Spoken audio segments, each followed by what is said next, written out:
France Maghreb 2. Bien, le bonjour à vous, merci d'être avec nous. C'est vendredi et c'est la dernière de la semaine, évidemment. En ce vendredi, ravi de vous retrouver sur France Maghreb 2 pour m'accompagner aujourd'hui. Soraya Rachidi. Bonjour Soraya. Bonjour Christophe, comment vas-tu? Ça va et toi? Oui, ça va bien. Bonjour à tous. Sois la bienvenue, évidemment, avec encore, on se remet doucement d'une émission d'hier. Hein. C'était, waouh, émotionnellement parlant, très fort hier. Oui, j'en ai entendu parler, oui. Avec l'équipe du film Belle Parole, voilà, qu'on salue. On a passé un très très bon moment avec eux hier. Ce fut un bel et grand moment de radio comme on aime. Le sommaire d'aujourd'hui, c'est parti. Au sommaire de ce grand forum pour ce vendredi, tout à l'heure, élection municipale avec notre invité Alain Fournier, tête de liste de Clichy en commun. On sera dans le 92, les amis. Coronavirus, l'inquiétude continue. La France est-elle prête à faire face à l'épidémie selon vous? On en parle avec vous tout à l'heure au 01 40 33 9000. Et le sujet à la une, après les Rohingyas en Birmanie, les Ouïghours en Chine, c'est au tour des Indiens de subir une politique islamophobe répressive. Craignez-vous une banalisation des violences anti-musulmans à travers le monde? C'est la question que l'on vous pose et là vous avez beaucoup répondu sur Facebook France Maghreb 2, sur Twitter le grand forum FM2 et vos avis au 01 40 33 9000. Nous sommes, ma chère Soraya, amie auditrice, auditeur, aujourd'hui, eh bien, le 28 février. D'ailleurs, demain sera le 29, ça arrive une fois tous les 4 ans. Voilà, le 29 février, c'est demain. Sachez-le. Alors, qu'est-ce qui s'est passé un petit peu dans l'actualité de ce 28 février? Eh bien, tiens, en Égypte, par un pacte unilatéral en 1922, les Britanniques proclament la fin du protectorat institué en 1914. Et ainsi proclame donc l'Égypte indépendante en 1922 à 28 février. 1946, ma chère Soraya, Non, 1946, c'est la première parution d'un journal. Lequel? Un journal sportif. Lequel? Il y en a tellement. Ah non, il y en a un grand que tout le monde connaît. Voilà, l'Équipe, qui a succédé à un journal qui s'appelait à l'époque l'Autovélo. En 1974, l'inauguration à Paris du Palais des Congrès. Je sais pas si t'as déjà été dans cette belle salle. Non, porte-maillot. malheureusement. Sympa. 1987, condamnation à la détention perpétuelle par une cour antiterroriste de Georges Ibrahim Abdallah, chef en Europe des fractions armées révolutionnaires libanaises. Et à ce jour, il reste toujours en prison. D'ailleurs, lors de son voyage en Tunisie, il avait été interpellé Emmanuel Macron sur Georges Ibrahim Abdallah. Il n'avait pas l'air de connaître un petit peu la situation. Quoi qu'il en soit, c'est en 1987, donc il a été condamné à la perpétuité. Georges Ibrahim Abdallah, toujours à ce jour en prison, rappelons-le. C'est important, histoire de ne pas oublier. Et je sais que mon ami Tarek Mami, qui arrive un instant même dans nos studios, avec une cafetière et de l'eau pour que tu annonces à l'auditeur comme tu l'as fait vendredi dernier là. Alors, monsieur Mami, on parlait de Georges Ibrahim Abdallah parce que c'est un 28 février que la cour antiterroriste a condamné Georges Ibrahim Abdallah. Il y a 50 ans. Non, en 1987. Non, mais je dis il y a 50 ans, je me comprends. Bonjour. Oui. Bonjour Tarek. Bonjour à tous. Oui. Alors, oui, je vous laisse continuer la date, juste pour ajouter qu'en fait, aujourd'hui, il se retrouve, qu'on le veuille ou pas, dans la situation d'un prisonnier politique. C'est quoi un prisonnier politique? C'est une personne qui a été condamnée, qui a fait toute sa peine, aucun jour n'a été diminué, et dans son cas, lui, c'est encore plus grave. La Cour de cassation a ordonné sa libération ou son expulsion, et les autorités politiques américaines, israéliennes interviennent dans le processus judiciaire français, nous sommes en démocratie, pour interdire cette libération et cette interdiction sous des prétextes fallacieux, et juridiquement, on ne peut même plus revenir devant un tribunal pour demander la libération parce qu'elle a été accordée. Et on se souvient que lorsque Macron était parti en Tunisie, il avait été interpellé là-dessus. J'y étais, et dans le souk, c'est là qu'il a découvert. Il savait même pas qu'il y avait une affaire Georges Ibrahim Abdallah. Et en fait, c'est dans le souk quand on a commencé à saluer comme tous les présidents pour faire beau, pour faire bien. Et les gens se sont mis à crier, libérer. Et moi, j'étais derrière, avec d'autres. Et lui, il regarde l'ambassadeur de Tunisie en France. En se demandant de qui il parle. Olivier, oui, et c'est là où on lui explique qu'est-ce que c'est, et il dit oui, j'ai compris, mais il dit rien, quoi. Ouais. Et il rentre, on s'est dit, bon, il va s'énerver quand même.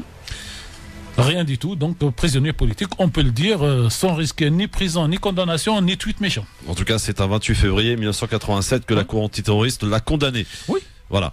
Et puis en 2000. Alors, je vous donnerai dans quelques jours la date où la Cour de cassation a ordonné sa libération. Comme ça lui fera 3 dates. La date d'anniversaire, classique comme tout le monde. La date de la condamnation et la date de la libération, qui, elle, n'a toujours pas suivi des faits. En 2011, un 28 février, disparition de quelqu'un que vous avez évidemment connu. Annie Girardot, actrice française, plusieurs fois césarisée. Oui. Elle nous a quitté donc le 28 février 1991. Elle était bien malade, Annie Girardot. En 1895, naissance d'un certain Marcel Pagnol, écrivain, auteur, cinéaste français, élu à l'Académie française aussi. Et puis en 1958, ça va vous rappeler des souvenirs aux plus anciens, naissance d'une certaine Jeanne Masse. Tu connais Jeanne Masse? De nom. Hein. Eh ben écoute, c'est ça.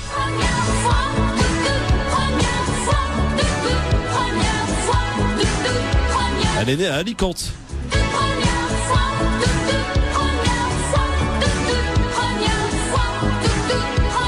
Parmi les grands succès, il y avait aussi ça.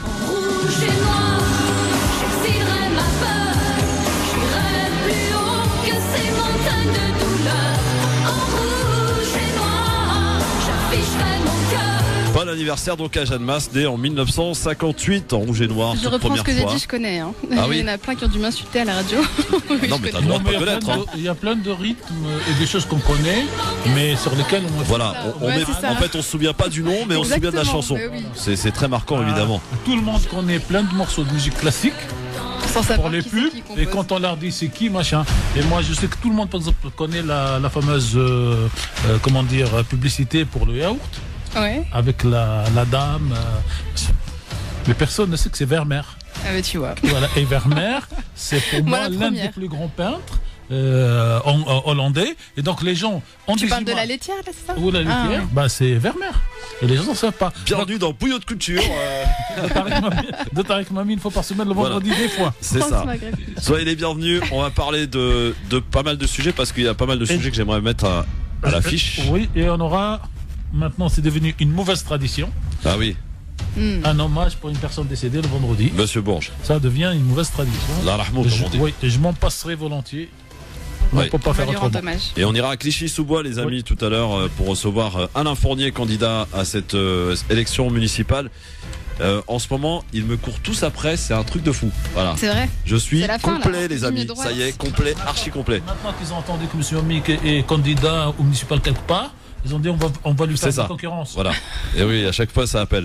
Alors, en tout cas, dans un instant, on va parler d'un climat islamophobe mondial, on peut le dire aujourd'hui, parce que après les Ouïghours, après les Rohingyas, voici maintenant les musulmans en Inde qui sont aussi persécutés. Mais il y a un historique quand même en Inde. On y reviendra bien entendu. On parlera aussi du coronavirus. Ça devient complètement l'hystérie dans ce pays. En France aujourd'hui, tout le monde a peur.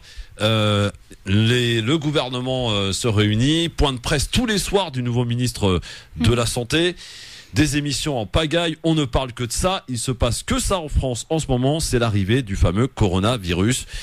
Va-t-on vers une pandémie, une épidémie en tout cas? Faut-il fermer les frontières? Ça a été la polémique de la semaine. C'était à l'initiative, à la manœuvre, évidemment, Marine Le Pen, Dupont-Aignan et toute la clique. Toujours présente quand il le faut. Mais aussi on va parler, parce que l'actualité internationale est bouillante, la Turquie aussi, et Erdogan qui se retrouve, malgré lui, ou je ne sais pas d'ailleurs, et bien tout simplement au cœur de l'actualité avec une grosse perte côté turc. Hier en Syrie, c'est 33 soldats turcs qui seraient morts suite à un bombardement. Du coup, la Turquie fâche rouge et promet de répliquer. Il a eu Erdogan, Poutine au téléphone. On va en parler de cette géopolitique très importante parce que la Turquie menace de réouvrir ses frontières pour laisser passer les réfugiés et de laisser passer les migrants en Europe. On y reviendra avec toutes ces conséquences, bien sûr, sur France Maghreb 2. Soyez avec nous, c'est le Grand Forum. Soraya Rachedi, Tarek Mami, ils sont là, c'est vendredi, tout va bien. Le Grand Forum, merci d'être avec nous, avec aujourd'hui pour nous accompagner Soraya Rachedi ici présente, Tarek Mami.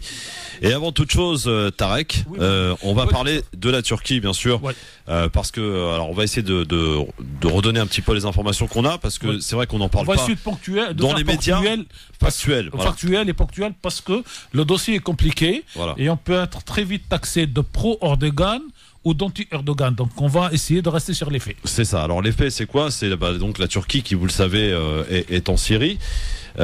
Et qui du côté de Idlib, où là il y a une bataille féroce qui est c'est un point de tension énorme. Voilà, un point de tension important. Et donc la Turquie qui a essuyé donc une attaque du régime de Bachar el-Assad et qui a coûté la vie à 33 soldats. Du coup, oui, turc bien sûr. Et du coup, évidemment, Erdogan qui s'est fâché tout rouge et qui promet de riposter, qui ne l'a toujours pas fait d'ailleurs. C'est un peu ce matin, je vous dirai. Oui. Et donc, qu'est-ce qui se passe? On a Erdogan maintenant qui fait appel à l'Europe. C'est je suis pas chez moi, je bombarde, mais je veux pas de répercussions. Et une fois que ça arrive, eh bien, je vais un petit peu demander de l'aide à l'Europe. Et en ajoutant de l'aide à l'Europe, on met aussi sur la table un petit peu de chantage en disant attention, moi, je suis prêt à rouvrir mes frontières pour laisser passer les réfugiés, pour qu'ils viennent chez vous en Europe, et vous en débrouillerez ainsi. Donc évidemment, là, il y a toute une série de récupérations politiques à l'image de Marine Le Pen, encore elle, qui a ce matin tweeté qu'elle attendait une décision, une réaction forte d'Emmanuel Macron, jugeant l'attitude de Erdogan scandaleuse. Voilà un petit peu ce que l'on pouvait dire. Et si on y rajoute que Erdogan n'est pas non plus à l'abri, Tarek, d'un éventuel coup d'État, comme c'est déjà arrivé il y a quelques années, on s'en souvient. Surtout que quand même, 33 soldats morts, c'est pas rien. C'est quand même un message important envoyé à la population turque. Comment va-t-elle réagir ? Voilà un petit peu, grosso modo, le topo de la situation. Ça peut, si évidemment ça ne trouve pas de solution, avoir des conséquences terribles. Poutine et Erdogan se sont entretenus par téléphone ce matin. Ils ont convenu de se voir rapidement, sans donner de date pour l'instant. Voilà un petit peu où on en est. Tarek Mami, s'il y a quelque chose à rajouter sur la situation. Voilà, alors vous avez tout résumé, cher Christophe. J'ai essayé. Je précise, ce que je veux dire, donc ce sont des précisions, j'allais dire presque techniques. Hier, donc, pour les observateurs, il y a eu plus de 55 soldats turcs tués. C'est un peu comme ce qui s'est passé du côté de Ain Assad quand les Iraniens ont bombardé la base américaine. Les Turcs ont reconnu 9 morts, puis 22 morts, puis 34 morts. Et au moins, on me dit qu'il y a plus de 55 morts et de 100 blessés. Ça, c'est le premier élément factuel. En même temps, hier ou avant-hier, il y a eu 10 officiers, cette fois turcs, tués en Libye, à Tripoli, tués par les troupes de Haftar. Bon. Troisième chose, hier soir, juste après la mort des soldats, et c'est malheureux pour les soldats et pour la famille en dehors de la politique, en Turquie, Erdogan a fait couper, en tout cas a fait ralentir les réseaux sociaux pour que les vidéos des premiers cadavres ne commencent pas à circuler. Et puis vous savez qu'aujourd'hui, il n'y a pas ce qu'on peut dire vraiment de la liberté de la presse en Turquie depuis le coup d'État, puisqu'il a dissous la majorité de la presse dite libre. Il reste la presse de l'opposition. Et cette situation fait qu'aujourd'hui, alors les Syriens ont super pour moi en tout cas, expression, cher Christophe, en langue arabe, on dit que Erdogan est monté très haut dans l'arbre. Et maintenant, il va falloir trouver une solution pour descendre. Et donc, tout le monde lui conseille de se rapprocher de Poutine pour qu'il l'aide à descendre, pour qu'il lui mette une échelle. Tout ça, c'est de l'imagerie, mais c'est dans le monde arabe. C'est comme ça qu'on s'exprime en Afrique subsaharienne et dans le monde de la culture arabe. Donc, il faut qu'il descende de l'arbre. Sauf que s'il saute, il risque de se casser un pied. Et on l'attend en bas, en fait. Mais on attend en plus. Et Poutine lui a dit clairement dans l'entretien qu'il ne le verra pas. Et qu'il ne sera pas dans cette réunion du 5. Donc ils ne vont pas s'entrevoir là. Non, mais il lui a dit non. Il a dit vous avez pris un engagement en 2017 pour éradiquer tous les terroristes. Or, les terroristes aujourd'hui, non seulement pour Poutine, ils tirent sur l'armée syrienne, mais ils tirent sur l'armée russe. Donc Erdogan se met dans la situation de l'ennemi militaire de la Russie. Sauf que Poutine est un fin politique, il a besoin de Poutine pour le gazoduc et pour d'autres affaires. Et il a besoin de l'isoler de l'OTAN et des États-Unis. Donc, il ne peut pas couper complètement les ponts. Il s'isole complètement. Voilà. Donc, il veut l'isoler, mais pas le couper. Et lui laisser le temps de revenir La question, Erdogan arrivera-t-il à défier l'ours russe? Alors, je reprends l'expression de la culture arabe. Est-ce que Erdogan pourra descendre du haut de l'arbre sans se faire trop de mal? Oui. En tout cas, ta question. Alors, les conséquences, Tarek Mami, imaginons qu'effectivement Erdogan mette à exécution ses menaces. Mais il a commencé, mais il ne peut pas aller loin. Parce qu'en fait... rappelons quand même qu'elles ont été ouvertes, et permis à beaucoup d'Européens de pouvoir entrer en Syrie par la Turquie. Hein. Non, mais 150 000. Voilà. Les 150 000, c'est pas rien quand même. Les 150 000 dits djihadistes, tout ce que vous voulez, sont majoritairement passés par la terre et non pas. Il n'y a pas d'avion qui débarque en Syrie. Et il n'y a pas d'avion qui débarque en Jordanie ou en Liban pour entrer. Donc la majorité est passée par la Turquie. Et aujourd'hui, il paye une erreur tactique pour moi. C'est-à-dire qu'il aurait dû, quand il est rentré, construire une espèce de zone franche de 20 km dans laquelle il laisserait les Syriens sur place et se battre avec tout le monde pour avoir de l'argent pour que les Syriens vivent en Syrie. Le fait d'avoir ouvert les frontières pour recueillir 3 millions de Syriens sur le territoire turc, aujourd'hui pose problème. Et je pose moi la question provocation. Pourquoi les Syriens qui étaient si maltraités chez eux par Bachar, une fois qu'ils sont arrivés en Turquie, qui aurait pu être le paradis, pourquoi dès qu'on ouvre les frontières de l'Europe, ils quittent la Turquie? Ça veut dire qu'ils n'étaient pas mieux traités en Turquie qu'ils ne l'étaient en Syrie. Alors, imaginons, on peut faire dans l'imagination. J'aurai une imagination après vous, cher Christophe, qui sera de la provocation pour que les éditeurs puissent réagir. Alors, il y a déjà notre ami Daoud qui nous attend. Il est chez lui, il est avec nous, on l'écoute, on lui donne la priorité. Imaginons qu'effectivement la Turquie met à exécution ses menaces et ouvre et permet aux réfugiés de quitter la Syrie et de rejoindre l'Europe. Imaginons qu'il se passe le pire. Ils ne pourront pas parce qu'eux, ils peuvent ouvrir les frontières. Mais aujourd'hui, les ferment, la Grèce et les pays limitrophes vont les fermer. Donc, on utilise une population dans une situation difficile comme un élément de chantage. Donc, il y aura des camps de réfugiés dans toute la frontière en fait, qui séparent l'Europe de mais imaginons que le pire se passe, le climat turcophone qui risque d'y avoir en Europe. Tout à fait. Tout à fait, parce que tous les Européens vont prendre ça comme un message de chantage, parce qu'ils ont versé des milliards de dollars pour que ces réfugiés restent là-bas et mangent et vivent. Alors là, il y aura même peut-être des enquêtes internationales, parce que les gens deviennent méchants quand ils perdent, pour dire on va vérifier les milliards qu'on vous a donnés, est-ce que vous les avez donnés aux réfugiés, ou est-ce que vous les avez utilisés pour l'économie turque? Il y aura des tensions même en Turquie, au niveau de la population. Ça commence déjà. Ça commence. Alors, il y a deux parties, on va écouter Daoud. Il y a la partie des soldats morts dont les gens s'en foutent de qui les a tués, ils disent c'est la faute d'Erdogan. Et vous avez les pro-Erdogan qui vont dire tout ça c'est la faute de la Syrie, qui vont manifester de la Syrie et donc de la Russie, et qui vont manifester devant l'ambassade de la Russie. On a écouté Daoud qui est avec nous. Bonsoir Daoud. Bonjour. Bonsoir à tous. Bonsoir mon Daoud. Comment ça va? Ça va et vous? Très bien. Alors, ton avis évidemment sur la question qui nous intéresse, cher Daoud. Avant toute chose, j'aimerais dire ma compassion et ma tristesse. C'est normal évidemment. Oui. Aux familles des soldats morts au théâtre de guerre pour la patrie turque. Oui, sauf qu'ils ne sont pas morts en Turquie ou sur la frontière turque. Ils sont morts dans un autre pays qui n'est pas le leur. D'accord, mais c'est pour la Turquie. Non, c'est pas pour la Turquie. Moi, je vous le dis tel que je le pense. C'est pour le gouvernement turc. Il aurait fallu faire un référendum pour dire est-ce que vous voulez qu'on envoie nos soldats se battre en Syrie, entre nous, cher Daoud? Je ne savais pas que France Maghreb, c'était des terroristes chez Monsieur Mami. Non, je voulais juste dire, moi, qu'ils sont morts pour la protection de la Turquie. Moi, c'est votre avis, moi, c'est mon avis. Oui. Moi, j'espère que Allah les accorde dans son immense paradis. Inch'Allah, bien sûr. On partage. Et j'aimerais dire aussi, parce que là, on a parlé, les frontières sont déjà ouvertes, que ce soit terrestre ou naval, depuis hier 3h du matin. Oui. C'est officiel. Oui. D'accord, ok. Merci Daoud de nous confirmer ça. Oui. D'accord. Et deuxièmement, ce qu'il dit Tarek Mami, c'est entièrement faux. J'aimerais même dire que la méchanceté lui va bien, parce que c'est tellement paranoïaque ce qu'il vient de dire. Parce qu'il a dit que si les réfugiés Syriens se trouvent aussi bien en Turquie que par rapport en Syrie, Non, dès qu'ils ouvrent les frontières, ils partent. Non. Ils partent. C'est pas ce que vous avez dit? Non.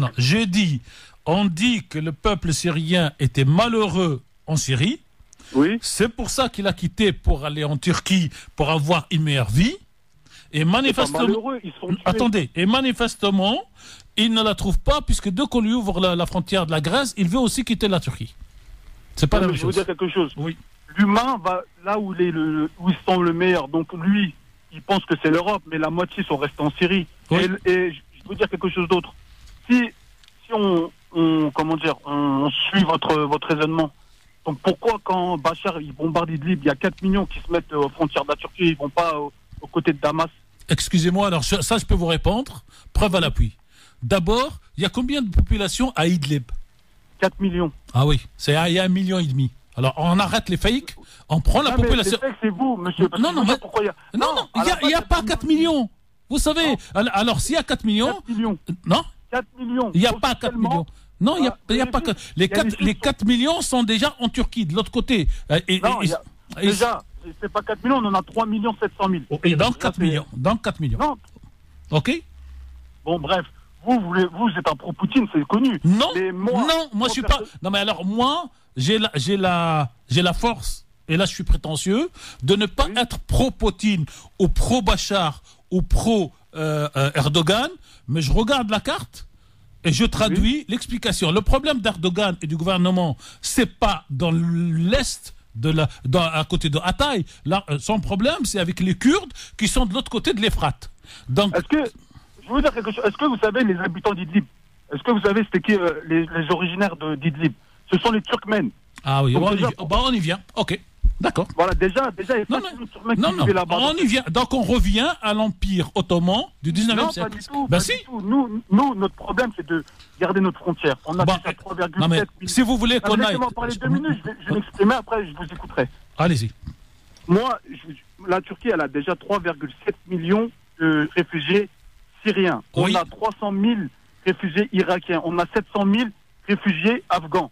Donc là c'est insoutenable. Pour le gouvernement, c'est insoutenable. Après, on me dit que la Turquie, qu'est-ce qu'elle fout en Syrie? Je suis d'accord. Mais que fait les États-Unis, les Français, les Russes? Après, vous allez me dire quoi? Les Russes sont invités. D'accord? Non. Alors nous, quand on est invité par le gouvernement en Libye, on nous dit ah non, ils sont là pour envahir, c'est la stratégie de néo-ottomane. Pas du tout. Par contre, on ne parle pas de Wagner, là. Vous savez, la société là d'armement et de soldats, des mercenaires, des Russes, qui sont là que là pour les propres intérêts de la Russie. Là, on n'en parle jamais. Mais par contre, quand on parle de la Russie, on parle tout le temps, oui, de la stratégie néo-ottomane et je ne sais quelle d'autres stratégies. Donc, faut être impartial, d'accord, ou il ne faut pas prendre parti. Donc, c'est ce que je voulais dire. Mais Daoud, tu penses pas que c'était une erreur stratégique de la part de la Turquie d'aller en Syrie? En fait, je vais vous dire la vérité. Je suis les infos depuis hier. C'est qu'on a été piégé par les Russes quand on a signé les accords de Astana et Sochi. Oui. Parce qu'à la base, nous, on ne voulait pas aller à Idlib. Ils nous ont proposé de mettre des postes d'observation. Voilà. Et en fait, on est rentré avec les Russes. On en a vu 18 et eux aussi 18. Et aujourd'hui, les Turcs, ils en ont 43. Non, en fait, on en a là, avec les derniers, là, on en a 23. Vous en avez 43. 43, vous les trouvez où, ces chiffres-là, monsieur Mami? C'est mon rôle de journaliste de lire la version turque, la version américaine. De lire? De lire, bien sûr. Sur les médias, sur les sites, sur les Twitter. Je passe ma vie à faire mon travail, cher monsieur Mais Daoud. je vous dis quelque chose. Dites-moi là, c'est impossible. Il n'y en a pas 43. Impossible. Il y en a 43 depuis 23. Non mais bon, ok. Parce que si vous suivez Sputnik et RT... Non, alors moi j'ai l'avantage... Non mais moi j'ai l'avantage de lire 3 langues d'abord, et j'ai l'avantage, merci à Twitter, que je vais taper dans les tweets dans toutes les langues, et c'est traduit en anglais ou en français, donc ce qui vous permet de comprendre la position des Turcs, la position des Syriens, la position des Indiens, et la position des Chinois dont personne ne parle. Et on ne parle pas des bombardements incessants sur des camps de réfugiés là. Il n'y en a pas. Alors ça, vous n'allez pas nous la refaire. Non, mais Non, mais attendez. Je vous ai laissé parler pour vous respecter et pour expliquer. Ouais, D'abord, non, mais je vous remercie. Et vous pouvez rester encore avec moi. Il ne faut pas tout confondre. Erdogan a commis des erreurs stratégiques. Est-ce que vous qui parlez turc, est-ce que vous avez lu ou écouté les dernières interventions de Oglu, l'ancien Premier ministre, qui était le vrai conseiller politique d'Erdogan? Est-ce que vous les avez lus? C'est Davutoglu, oui, Davutoglu. Oui. Vous avez lu ce qu'il dit? Qu'est-ce qu'il a dit? Il dit que cette pénétration militaire est une erreur stratégique. Et c'est ce monsieur qui avait inventé, cher Daoud, au début de l'AKP au pouvoir, il y a 10 ans, que la Turquie ne doit pas avoir d'ennemis à ses frontières. Et il dit, il y a 15 ans ou il y a 12 ans, on n'avait aucun ennemi à nos frontières. Aujourd'hui, nous n'avons plus aucun ami à nos frontières. C'est pas moi. Ils se retrouvent un peu isolés. Si peu de temps. C'est pas moi. Ils se retrouvent un peu isolés, quoi. Non, mais c'est pas moi, c'est Oglu. Moi, je veux finir juste un truc. Oui, Daoud, non mais il n'est pas un peu isolé aujourd'hui, Erdogan? Un peu. En fait, Erdogan, il est isolé, pourquoi? Quels sont ses alliés concrets aujourd'hui, réels? Non, mais personne n'a des alliés concrets. Tout le monde des alliés non concrets, alors, c'est qui? Voilà, qui sont les alliés non concrets? Parce que... Oui. Nous, on a, là, officiellement, on a quoi? Le Qatar, Azerbaïdjan, on a la Libye, mais dans les grands, c'est vrai que dans les grands... la Libye, là, il y a, on a des messages de soutien des Russes, un peu, on a des messages de soutien des Américains, mais personne ne veut le bien de la Turquie. Personne. Mais par contre, moi, je veux finir avec un truc. Vous inquiétez pas, la Turquie avait, dans toute l'histoire ottomane et de Selçuk et de Mamlouk avant, plus de 1000 ans, 1500 ans, on s'est battu contre les Russes. Il y a eu plus de 15 guerres, j'ai lu hier un bouquin, il y a plus de 15 guerres à partir de 1480 en clair, jusqu'à... Vous n'étiez pas né, hein. Non, mais nous tous. Jusqu'à donc pratiquement la Deuxième Guerre mondiale. Donc voilà, ce ne sera pas la première et la dernière. Mais si je ne m'abuse, il y a eu un président dont je ne me souviens plus le nom, qui avait été le premier président élu en Turquie en 1950. Pendant 10 ans, il a été pendu en 1965 par la junte militaire au pouvoir. Exact, M. Menderes. Voilà, c'est ça, merci. Ouais, c'est ça. Oui. Donc ça, c'était qui a été un 10 grand ans, monsieur. 10 ans. Et qui a été un grand monsieur. Et en fait, tu voulais en venir où, Christophe? Non, rien, c'était pour porter ma science. Le c'est petit tout. point historique. Voilà. Pour dire que moi aussi, je suis pas largue sur le sujet. Daoud, je connais un peu. Des trucs. Voilà, tu vois. Non, je te respecte, il n'y a pas de souci. Hein. Bon, en tout cas, merci Daoud. Bon. Non, mais Daoud, on va être clair. Daoud, pour moi, on va être clair. Moi, j'ai une thèse, mais indélébile, comme dit l'autre, toute ma vie. Les 10 premières années de M. Erdogan ont été un bienfait extraordinaire. Pour la Turquie. Pour la Turquie, quelque part pour le monde islamique ou musulman, quelque part pour la Méditerranée, parce que c'était un exemple de quelqu'un qui est venu de loin, qui a développé ce pays. Par contre, pour moi, et ça c'est ma conviction perso, tous les hommes qui restent au pouvoir plus d'une certaine durée, ils ont les chevilles qui enflent et la tête qui enfle, ils n'entendent plus personne. C'est pour ça que peut-être... Excusez-moi, je termine. C'est peut-être... Excusez-moi. Non, mais attendez. Attends, laisse-le terminer, Daoud. C'est pour ça peut-être que le meilleur système politique dans le monde, et pourtant j'aime pas les Américains, c'est le système américain, c'est 2 fois 4 ans, ça fait 8 ans, et tu te casses. Et dans le monde arabe, dans le tiers-monde, ces gens qui restent 20 ans au pouvoir, à la fin, ils n'ont plus aucun contact avec la réalité, à part ce qu'ils pensent eux. Voilà. Est-ce que tu peux répondre là-dessus, Daoud Non, moi, sur ça, je peux être partiellement d'accord. Mais moi, je veux finir avec juste un truc. J'aime bien le partiellement. Ouais, partiellement. Moi, j'aimerais en fait que quand les gens parlent de la Turquie, ils parlent impartialement. C'est-à-dire que quand on parle de la Turquie, je veux qu'on parle des Américains, des Français, des Russes, parce que j'aimerais savoir que fait la Russie là-bas. C'est quoi son but? Alors, je vous le dis. Mais non, c'est pour ces 2 bases. Non, c'est pour 2 bases. Ils veulent consolider ces 2 bases. Tout à fait. Bien sûr. Il est venu défendre son intérêt en Syrie, Daoud. Bien sûr. Il n'aime pas les Syriens. Il n'aime pas les Turcs. Chaque pays défend son propre Moi, intérêt. j'ai une phrase pendant les 8 ans de guerre, cher Daoud, où je dis toujours, et à la fin, c'est toujours un Syrien qui meurt. Aujourd'hui, c'est à côté du Syrien qui meurt, il y a un Turc qui meurt. Et donc, Monsieur Poutine et la Russie, dans toute son histoire, elle a 8 mois où la flotte ne peut pas bouger parce qu'il y a de la neige. Et le seul endroit du monde où elle peut faire bouger ses bateaux, c'est la Syrie. Et donc elle défendra la Syrie plus qu'elle ne défendra la Turquie. D'ailleurs, Erdogan doit prendre cet élément en considération. Et on se rappelle, parce qu'on a suivi évidemment et commenté cette guerre depuis son début, en 2011 en Syrie, que lorsque les Russes sont entrés en jeu, c'était limite parce que Bachar était sur le point de tomber à l'époque. Ouais. En 2015, on s'en souvient. Septembre 2015. Septembre 2015, Bachar, on donnait pas cher de sa peau. Il avait 20% du territoire national. Oui, il avait tout perdu. Et les révolutionnaires, pour faire plaisir à Daoud, étaient à 3 km de Damas. Et on se souvient. Oui. Vous savez qu'il y a comment dire, qui a conseillé aux Iraniens et aux Syriens de ramener la Russie. Non, mais c'est pas eux qui ont ramené la Russie, c'est la Russie qui sont venus. Oui, c'est parce que la Russie ne voulait pas au début. C'était Kazim Soleimani qui a servi de médiateur. Non. Alors, je vais vous dire un truc. Oui, bien sûr. Mais... Non, attendez. Sur cette histoire, si les Russes n'étaient pas intervenus pour sauver Bachar et Damas, et ses intérêts, la décision avait été prise par l'opposition représentant les militaires, que les 3 premières décisions qui allaient être prises une fois que Bachar tombe.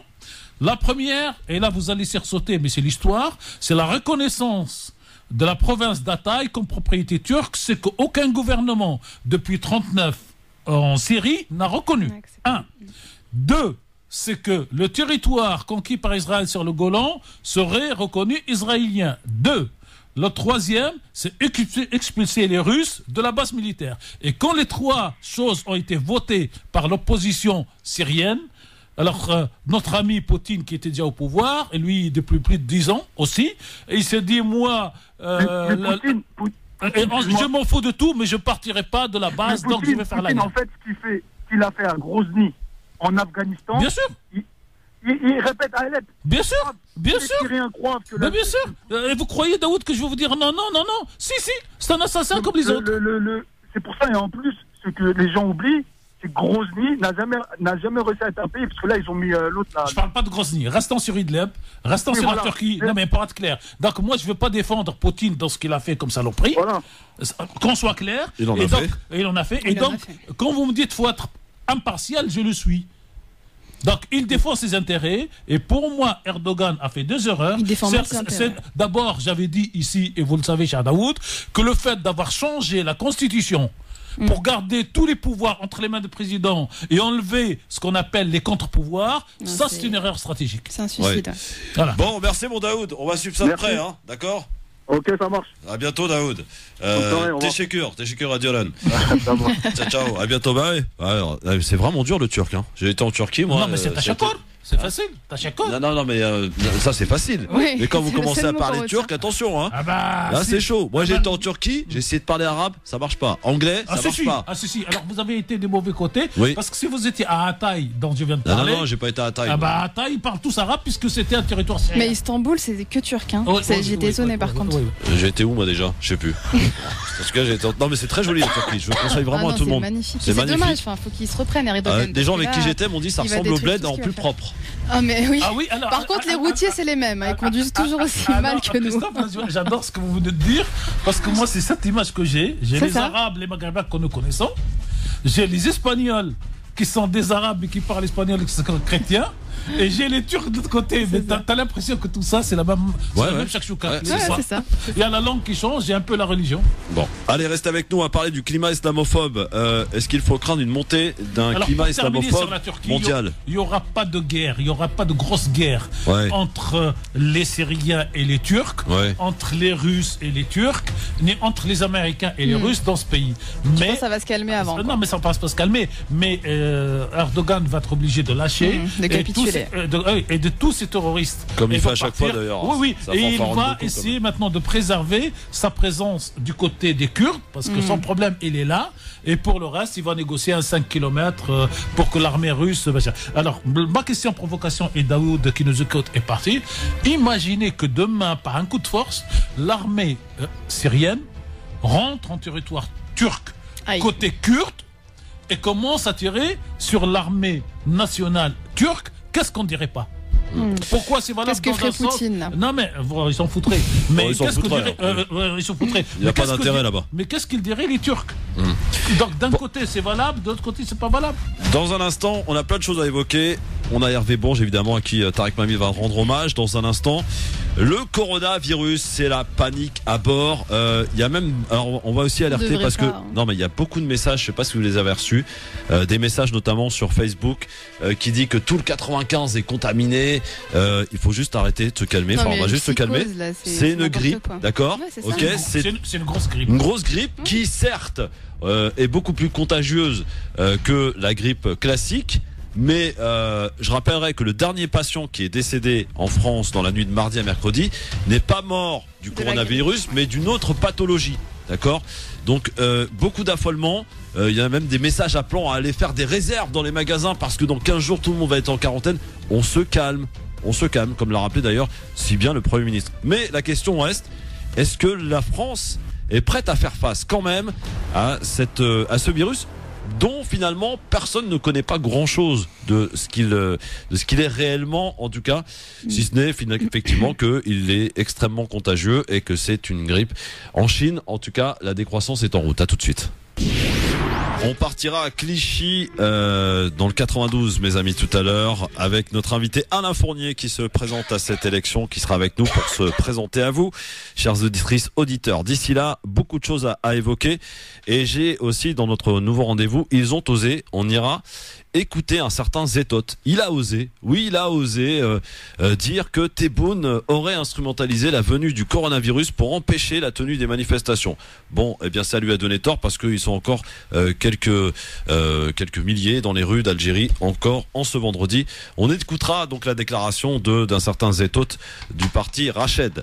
Pour l'heure. Et vous connaissez la fameuse phrase que vous avez tous les jours, cher Christophe, du scénariste français, comment il s'appelle c'est lui dit ils osent tout. Oui. Et c'est Mama. Voilà.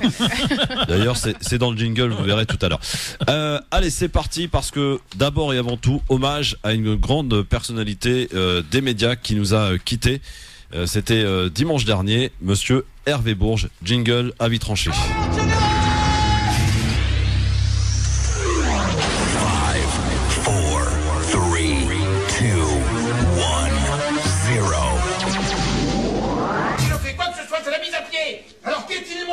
Ça devient malheureusement récurrent, Tarek Mami, chaque vendredi un hommage à faire et ce dernier hommage aujourd'hui à Hervé Bourges que vous avez connu d'ailleurs. Oui, hommage à Hervé Bourges. Le monde des médias vient de perdre en quelques jours 3 personnalités fortes de la presse, des médias et de la communication. Le premier c'était David Kessler qui a occupé plusieurs postes de direction dans le monde des médias, notamment au CSA, Conseil supérieur de l'audiovisuel, mais aussi comme conseiller culture du président Hollande. Le second, c'était Jean Daniel, connu pour être le fondateur et le patron du Nouvel Obs.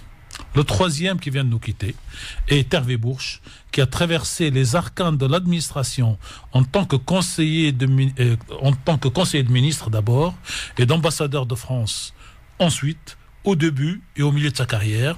Et il a traversé également les méandres des médias, entre patrons de TF1, de France Télévisions, mais aussi régulateur de ces mêmes médias, puisqu'il a été président de CSA.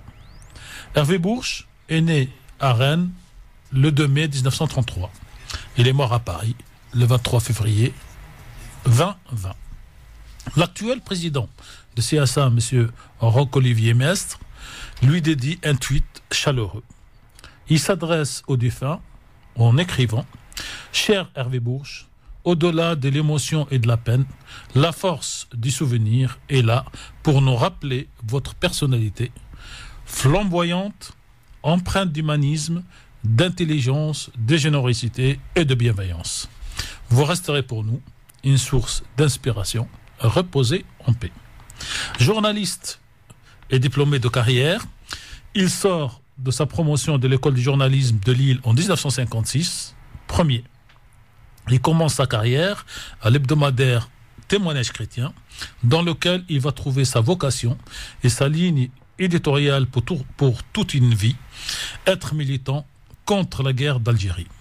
Le sort veut que toute sa vie repose sur un bépied, la France et l'Algérie, auquel viendra une canne comme un soutien, un troisième pied, l'Afrique subsaharienne.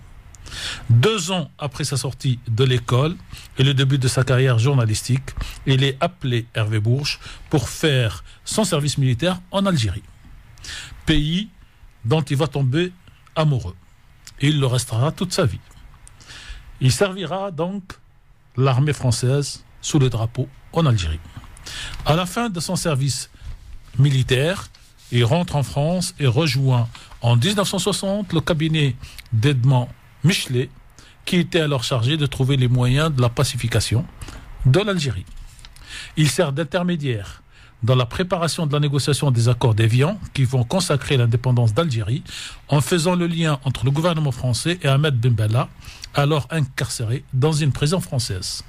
Il devient, dans la foulée de l'indépendance d'Algérie, conseiller de ce même Ben Bella, premier président de l'Algérie indépendante. En 1970, il traverse le Sahara pour diriger l'école de journalisme au Cameroun, à Yaoundé. En 1976, il rentre en France pour diriger, cette fois, l'école supérieure de journalisme de Lille. Par la suite, il enchaîne les postes de direction des médias, TF1, Radio France Internationale, Radio Monte Carlo, les chaînes publiques Antenne 2 et France 3 à l'époque, qu'il rebaptise en 1992 sous le nom actuel que vous connaissez tous, France 2, France 3. Et c'est ainsi qu'il forme donc le groupe public de télévision française. Quittant la direction des mandats, il revient brièvement à ses premières fonctions politiques pour devenir en 1993 ambassadeur de France auprès de l'UNESCO. Mais ça ne dure pas longtemps. Il change de rive pour devenir le chef régulateur des médias audiovisuels français et devenir président du CSA, Conseil supérieur de l'audiovisuel, de 1995 à 2001. Dès qu'il quitte le CSA, Hervé Bourges prend la présidence de l'Union internationale de la presse francophone. Si j'ai rencontré Hervé Bourges quand il était président de RFI, il y a bien longtemps, pour France Maghreb 2, Hervé Bourges reste dans notre mémoire comme l'invité de marque pendant tous les mois du Ramadan de sa présidence de CSA, dans l'émission nocturne pendant le Ramadan, Ramadaniyet, les nuits du Ramadan, animée alors par notre ami Feu Brahim Hasmaïd, décédé lui le 8 novembre 2011. Paix à leurs âmes, qu'ils reposent tous les deux en paix.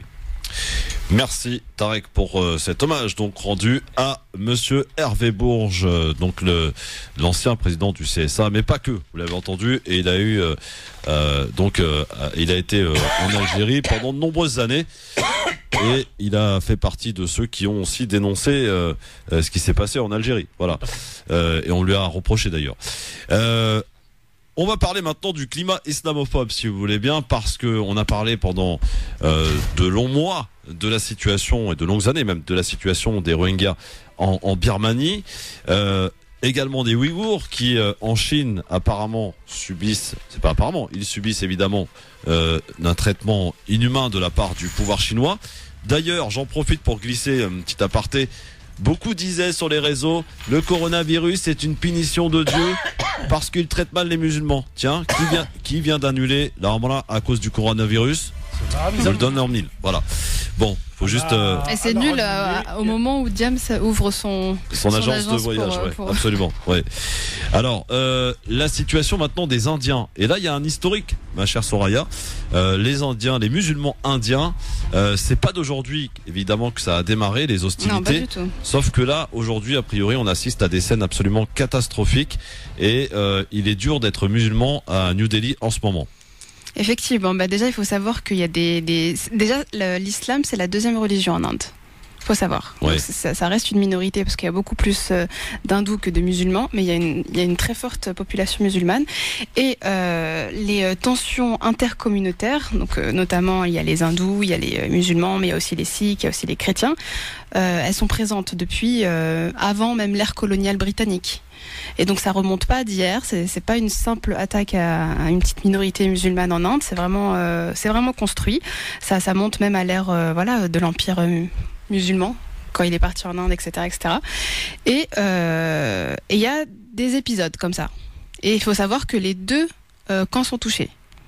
Donc là, hier, c'était, quand je dis hier, donc récemment, c'était les Indiens musulmans, mais il y a des victimes dans toutes les communautés. Donc ça fait des morts un peu partout.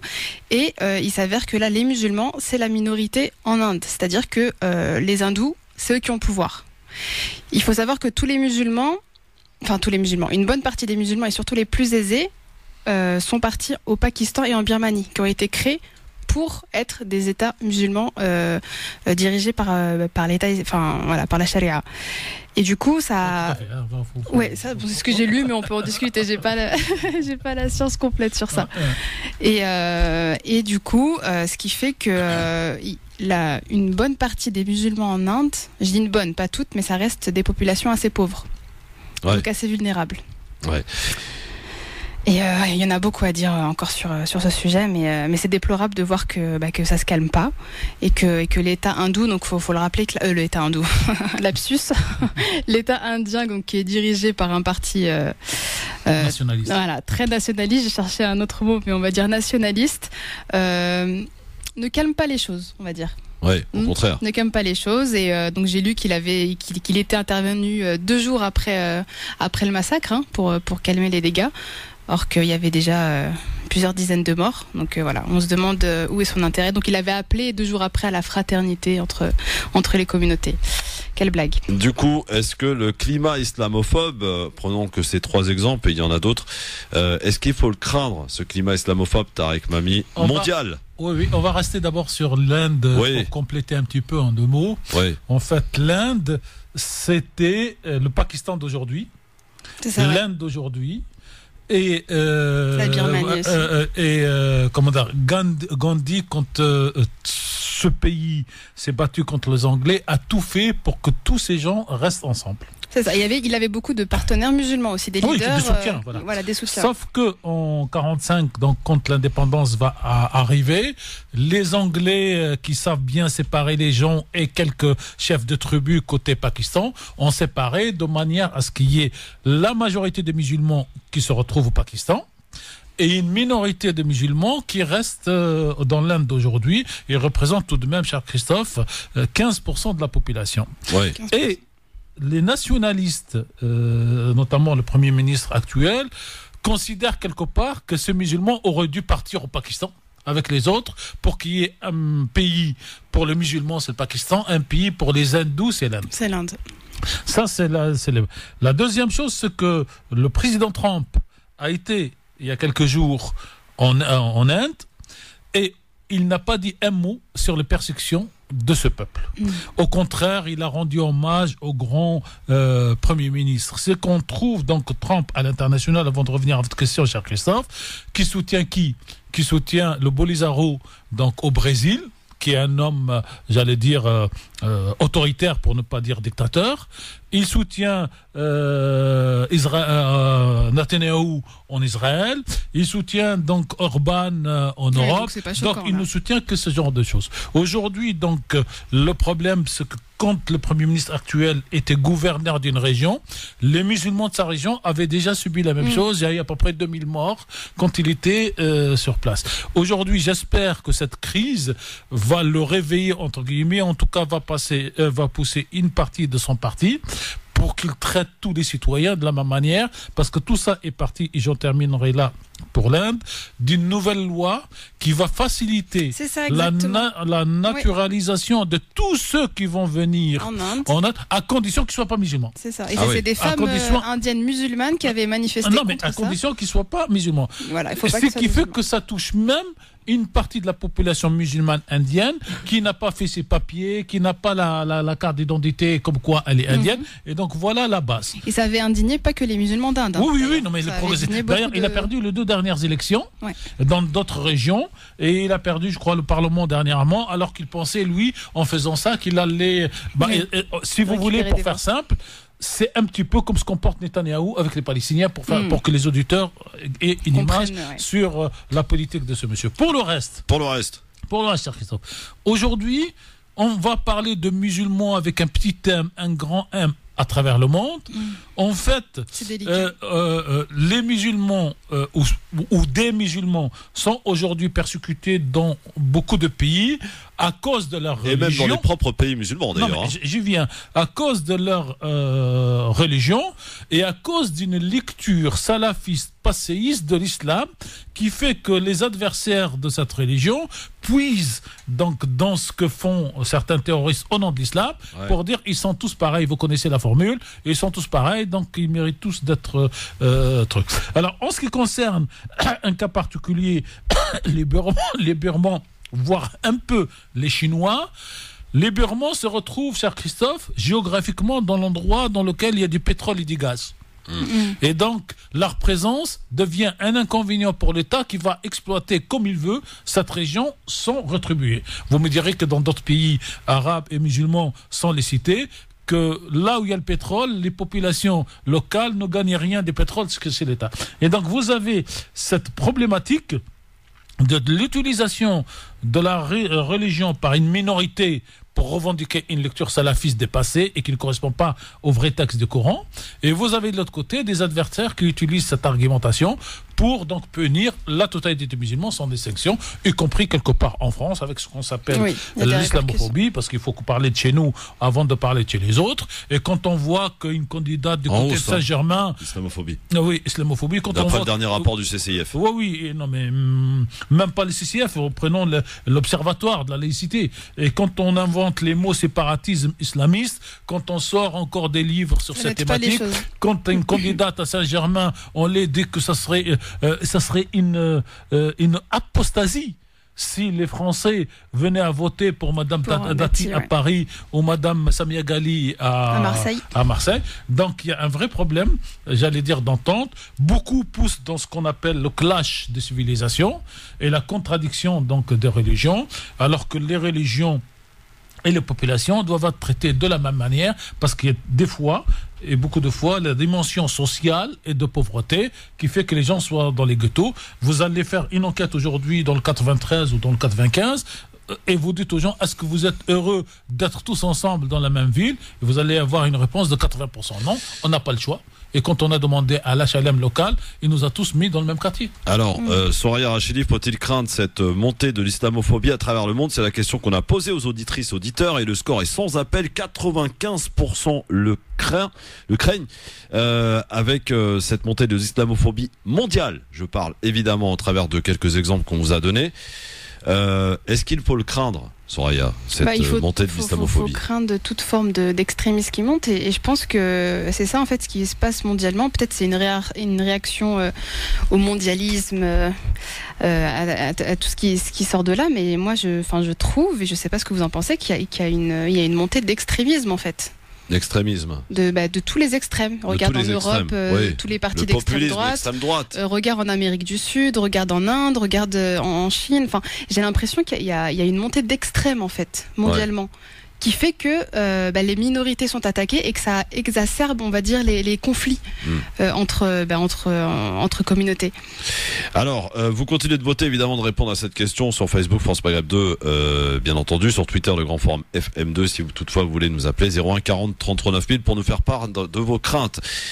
Psartek, monsieur Mami? Inch'Allah. Bah oui, Psartek, pourquoi? Parce que la Tunisie a enfin un nouveau Premier ministre? Oui, alors... un Premier ministre qui avait fait 0,4% à la présidentielle, qui se retrouve aujourd'hui Premier ministre. Alors, vous savez, Christophe, dans certains moments de l'histoire, vous vous trouvez dans la fameuse expression entre le marteau et l'enclume. Oui. Alors, le marteau. Il y a en Tunisie un Premier ministre des affaires courantes qui perd les élections présidentielles puisqu'il était candidat. Qui perd les élections législatives parce qu'il arrive au 4e ou 5e parti, et qui n'a pas la dignité politique de démissionner, de partir, quitte à ce qu'on se débrouille pour nommer n'importe qui pour les affaires courantes. Il n'a pas respecté la règle quand même, parce que normalement il aurait dû abandonner sa nationalité française et il l'a toujours. Ah ben alors ça c'est une magouille, il l'a rendu sans la rendre. Bon, ça c'est à la limite, ça c'est pas mon problème. Moi, mon problème, c'est quand vous faites de la politique et que le peuple ne vous donne pas les voix, vous devez en tirer les conséquences et vous ne devez pas vous accrocher au siège. On parlait tout à l'heure d'Erdogan, 15 ans de pouvoir de mémoire. Celui-là, c'est 4 ans de pouvoir depuis le mois de septembre, octobre, novembre, décembre, janvier, février, 7 mois de trop. Et donc voilà d'où viennent les abus. Ça, c'est la première chose. La deuxième chose, je souhaite bien sûr bonne réussite au nouveau Premier ministre et gouvernement. Et je parlais de ce nouveau Premier ministre pour la nationalité française. Mais les deux. Non. Alors la Constitution tunisienne veut qu'on abandonne sa nationalité quand on est président de la République, pas quand on est ministre, Premier ministre, parce que c'était pas prévu. Non, mais il était candidat. Où ? Il était candidat à la présidentielle, monsieur Farfat. Oui, mais il n'a pas rendu parce que la loi dit que vous ne pouvez pas être président et français. Donc il attendait d'être président si toutefois il était élu pour abandonner sa nationalité française. Voilà, complètement. Voilà. Alors qu'il y a d'autres candidats qui l'ont abandonné. Un seul. Voilà, un seul. Tous les autres ont fait pareil, d'ici on perd.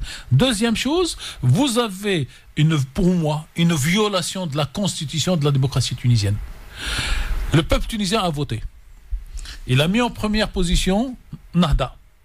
Il a mis en deuxième position Kalb Tounes, donc le parti de Nabil Karoui.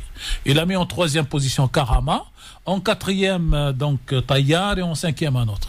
Et le fait d'avoir fait un gouvernement avec le premier, le troisième, le quatrième, le cinquième, le sixième en sautant le deuxième, pour moi, c'est un viol de la Constitution. Or, nous avons soi-disant en Tunisie, ou ils ont soi-disant en Tunisie, un professeur de droit constitutionnel. Oui, monsieur le président Kais Saied. Monsieur le président Kais Saied. Et donc, pour moi, c'est une violation de la Constitution. C'est une violation de la vision politique du monde. Reste que, donc ça, c'était le marteau. L'enclume, c'est que si M. Farfar n'était pas passé, on serait obligé de refaire d'autres élections qui, à vue d'œil, ne peuvent avoir lieu qu'au mois d'octobre de l'année prochaine. Et on aurait gardé un Premier ministre pendant 1 an, alors qu'il a tout perdu. Donc, entre le marteau et l'enclume, la mouche s'est retrouvée coincée. Voilà, pour ce qui est de la mouche. Allez, dans un instant, on revient ici en France. Le coronavirus, c'est l'inquiétude, c'est la panique à bord. On parle de tout le pays en quarantaine. Les fake news en pagaille sur les réseaux sociaux comme d'habitude. Mais dans tout cela, est-ce que, selon vous, les autorités françaises, le gouvernement français est capable de faire face à cette crise qui frappe à nos portes ? D'ailleurs, j'ai jamais compris pourquoi les bourses, à l'image de la bourse de Paris, dévissent depuis l'existence de ce fameux coronavirus. Ça a dévissé d'ailleurs un petit peu partout. Alors vous avez un Donald Trump qui se vante en disant chez nous, on est les champions du monde et nous avons absolument pas peur du coronavirus. Nous allons pouvoir y faire face tranquille. Vous pouvez garder cette phrase. Laquelle ? Parce que j'en ai dit plein là. Celle que vous venez de dire. Vous l'enregistrez, vous la mettez de côté et dans quelques jours, quand le premier cas va débarquer, vous pouvez la ressortir pour dire ce oui, bien, voilà. Trump qui fanfaronne toujours, évidemment. En tout cas, est-ce que les autorités... Il attend l'été, Trump, c'est ça ? Ou alors de plus être au pouvoir pour dire moi pendant que j'étais là tout allait bien. En tout cas, vous pouvez nous dire un petit peu si selon vous faites confiance d'abord au personnel de santé. Je pense que c'est la base d'abord. En France. Oui, en France. Oui, bien sûr. Et est-ce que l'État gère bien cette histoire ? Est-ce qu'elle est peut-être Est-ce qu'elle peut gérer aussi ? Est-ce que je peux rajouter une troisième question ? Oui. Est-ce que l'État met les moyens entre les mains des médecins pour que les médecins fassent bien leur travail ? Ça, c'est une belle question. Oui. Et il y a quand même pas mal d'exemples qui nous alertent. Il y a des gens qui sont rentrés récemment d'Italie, que je connais personnellement, qui sont passés crème à l'aéroport sans aucun contrôle. C'est vrai. D'accord ? Donc après, c'est un peu la bonne foi des gens. Les gens ne sont pas obligés de vous dire qu'ils sont partis en Italie. Vous avez, de toute façon, on oublie ces gens-là. Vous allez du côté de Nice, cher Christophe. Ouais. Vous avez un bus, des bus, qui tous les jours vont donc de Nice en Italie. Et dans le sens contraire, il n'y a aucun contrôle. Vous montez dans votre bus, et puis c'est tout. À tout de suite sur France Maghreb 2. Le Grand Forum, merci d'être avec nous avec aujourd'hui Tarek Mami pour nous accompagner, Soraya Rachedi aussi est de la partie en ce vendredi. Troisième intervenante aujourd'hui, Faiza Ben Mohamed qui nous a abandonnés en route. Voilà. Elle va bien, rassurez-vous. Ah bah oui. Mais voilà, un petit empêchement, c'est des choses qui arrivent. Notre Faiza nationale. Alors, le coronavirus, on en parle parce que on ne parle que de ça. Vous avez vu, vous allumez votre chaîne de télé, vous écoutez votre radio, dans les infos, il se passe qu'une chose dans le monde, c'est le coronavirus. Tout le monde est inquiet. On va très loin dans les fake news quand même, jusqu'à nous dire que dans 15 jours, tout le pays va être en quarantaine. On reçoit aussi des messages comme quoi dans tout le 95, tout le département est contaminé. J'en passe et des meilleurs. Est-ce qu'on n'en fait pas vraiment un peu trop, Tarek Mami, avec ce coronavirus? Alors moi je suis pour le fameux principe de précaution. Oui. Je préfère qu'on en fasse trop Oui. et qu'on exagère et après on dit on n'aurait pas dû, que de se retrouver dans une situation dans laquelle on dit on aurait dû faire mieux. Je me rappelle très bien, je ne sais pas si beaucoup d'auditeurs se rappellent de la fameuse canicule, où on avait l'impression que la France était en train de vivre une guerre civile contre elle-même, puisque je crois qu'on a dépassé 10 000 morts en 5 semaines, en un mois.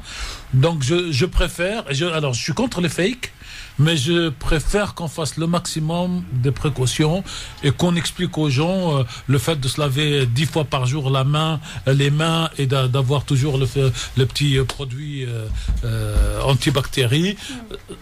J'allais dire toutes les autres maladies en fait. Non mais en fait. Non mais si ça peut au moins réapprendre les gestes utiles. Ouais.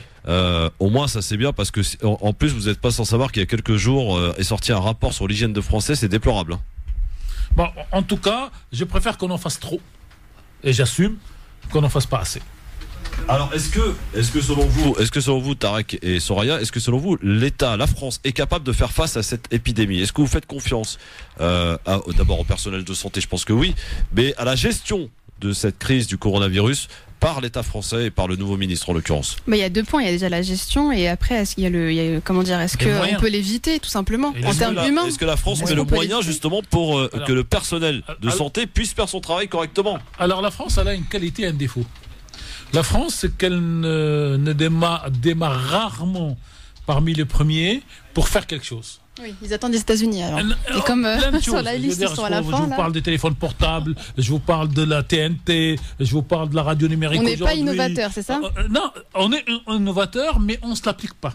On parle des Minitel, on se trompe de combat. Mais quand la machine se met en route, le pays est solide pour qu'en quelques jours, tout est en place pour réussir. Et je pense que le président Macron, le Premier ministre et le gouvernement, combien même ils ont le problème gilets jaunes et le problème retraite, demain, ils mettront ce qu'il faut comme moyen pour donc endiguer la pandémie, si jamais la pandémie commence en France. Bon, Soraya, est-ce que tu partages l'avis de Tarek là-dessus sur la gestion? De toute façon, le corona, il est là. Il y a plus de. Alors, on nous dit qu'il n'est pas encore totalement là. Il y a quand même des. Oui, il y a quand même des millions de personnes. Ça y est. Non, mais je veux dire, il circule, ça y est. Je pense qu'il va circuler. C'est vrai qu'on a monté. Quand est-ce qu'on dit qu'il existe et qu'il circule? C'est quand il est transmis entre 2 citoyens du même pays. Ouais. Ce n'est pas encore le cas aujourd'hui. Et là, ça n'a pas été transmis. Non. Le premier, c'était une personne chinoise de 70 ans qui est rentrée. La deuxième, c'est une personne qui était donc dans les soins. Donc, cette transmission-là. Demain, qu'à Dieu ne plaise, si on se retrouvait dans la situation de l'Italie, là, on dit. Mais je ne sais pas si tu as vu la vidéo du docteur qui parlait à Macron, justement, et qui disait que. Le deuxième, parce qu'il y a eu 2 vidéos, donc j'en ai tweeté une sur les 2. Oui. Mais j'allais dire, ce docteur a eu. Je dirais pas le courage, mais a eu, l'audace. Non, le contraire de l'illusion, c'est-à-dire la présence d'esprit, de parler au président, non pas comme président, mais comme celui responsable qui doit assumer et lui dire on est fatigué, si vous ne donnez pas les moyens on n'ira pas loin. Mais je pense que le système de santé qui est au bord de la crise de nerfs pour d'autres raisons. Mais en fait il y avait 2 interventions. Je parlais pas de celle-ci, je parlais du médecin qui disait que la maladie était là et qu'il fallait qu'elle était là, qu'il fallait le dire déjà, qu'il fallait pas passer à côté. Et l'autre médecin justement qui parlait de la et chloro. Vous avez un autre médecin spécialiste en immunologie à Marseille, qui lui explique que ce n'est pas si grave, c'est rien du tout. Et qu'ils ont trouvé le remède. Qu'on a trouvé, si on en donne les moyens pour le faire. Donc c'est une question de moyens. Les moyens extraordinaires. Vous êtes inquiet ou pas? Moi pas, non. Non, ça vous inquiète pas? Est-ce que ça va pas changer vos habitudes? Puisqu'il paraît qu'on a annulé plein de tournages. On demande dans les entreprises de plus serrer la main. Oui, non, mais ça c'est une bonne chose. Ah oui? Parce que c'est une bonne. Non, la France s'islamise. Parce que c'est culturel. La France s'islamise. Non, mais on ne serre plus la main. Vous avez des pays qui ont une culture comme le Japon où les gens ne se touchent jamais. Oui. C'est vrai. une salutation. Et ils ne font pas la bise, ils se serrent pas la main ni entre hommes. On se demande comment ils font des enfants. Femmes, ni entre femmes. Mais c'est une la autre culture. question, Christophe. Alors ceux qui fantasment sur l'islamiste qui n'embrasse pas et sur Ah je sais oui. pas quoi, Il y en a beaucoup là. Mais, Oh là là. mais culturellement, Ouais. j'allais dire. Bah là, on il porte n'est le pas masque sain. et on serre plus la main. Donc Non, mais je vais vous dire un truc. On est sur une radio d'adultes, donc on va oublier les enfants pendant 3 minutes. Mais vous avez des gens dans la rue qui se mouchent. Et après, ils se présentent, ils vous tendent la main pour la serrer. Ah ouais. Ouais. Et qu'est-ce que vous Sans faites, parler de ceux qui sortent des toilettes Vous n'allez pas directement. donner Ouais. une serviette hygiénique à toute personne qui vous tend la main. Ouais. Bon appétit à tous. Allez, merci d'être avec nous. Il est 17h30. C'est l'heure d'accueillir notre invité. Direction Clichy-la-Garenne dans le 9-2 92. France Maghreb 2, le grand forum spécial municipal 2020. L'entretien d'admission. Monsieur Alain Fournier, bonjour. Bonjour. Bienvenue sur France Maghreb 2. On parlait un petit peu du coronavirus. Ça vous inquiète, vous ? Non, pas spécialement. En plus, je pensais, quand vous en parliez, effectivement, il peut y avoir une pandémie, on ne sait pas vers où ça va aller. Bon, ceci dit, moi, je pensais par exemple que par an, il y a 48 000 morts qui sont liés à la pollution. C'est quand même infiniment plus que ce que pourrait, pour l'instant, ce que va provoquer le coronavirus. Monsieur Alain Fournier, pouvez-vous vous présenter un petit peu aux auditeurs et auditrices ? Vous conduisez donc, vous êtes à la tête de liste donc de Clichy en commun, à Clichy dans le 92. Qui est Alain Fournier ? Quel est votre parcours ? Alors moi, je suis militant depuis très longtemps, d'abord des Verts et ensuite d'Europe Écologie Les Verts. J'ai été élu à la ville de Clichy de 2001 à 2014, d'abord dans la majorité, puis dans l'opposition. Parce que le maire a eu la bonne idée à un moment donné de changer la majorité qui était issue des urnes. Ouais. Voilà. Et puis j'ai continué à militer régulièrement avec d'autres mouvements sur Clichy, et ça a donné aujourd'hui notre liste qui s'appelle Clichy en commun. Voilà. Alors Clichy en commun est soutenu par des partis politiques ou pas ?